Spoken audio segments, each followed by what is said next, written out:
Hello everyone, good morning. আশা করি আপনারা সারা ভালো আছেন। আল্লাহর রহমতে আমিও ভালো আছি। সকাল সকাল উঠে গেলাম, উঠিয়া আমার তো ডিউটি সারা ডিউটি কমপ্লিট হলাম। বেড বিছনা ঝাড়িলাম, সোফা করলাম, তার বাদে বিছনা চাদর বিছাইলাম, কমপ্লিট করলাম বিছনা ঝাড়া। তারপরে দেখলাম কি ফ্লোর ঝাড়ু দেওয়া, ফ্লোরও ঝাড়ু দিলাম, ফ্লোর ঝাড়ু কমপ্লিট করে লইলাম। ফ্লোর ঝাড়ু কমপ্লিট হয়ে তারপরে আমার ছেলে উঠে গেল, তানটে তন মুখ ধুয়াই আনলাম, নাস্তা করে তানটে ফড়াত বই দিলাম। তারপরে ফাঁকঘর কে দিলাম, লাই পাতা আছে ফ্রিজ, ওগুলো চাটনি নামালে এনে লাগিলা। শীতের সময় লাই পাতা চাটনি কত ভালো লাগে মাছ দিয়া।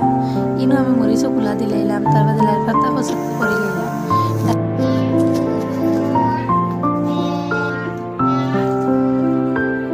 লাই পাতা চাটনিও কমপ্লিট হয়ে গেল, রান্না বাড়াও শেষ হয়ে গেলে, খাওয়া দাওয়ার পাল্লা শুরু হইলে খাওয়া দাওয়াও কমপ্লিট করে নিলাম। করিয়া তোরা ঘুমাই গেলাম, কেন মাছ পড়িয়া যাওয়ার। তারপরে উঠিলাম সন্ধ্যার সময়, আসমুড়ি সব বানাইলাম।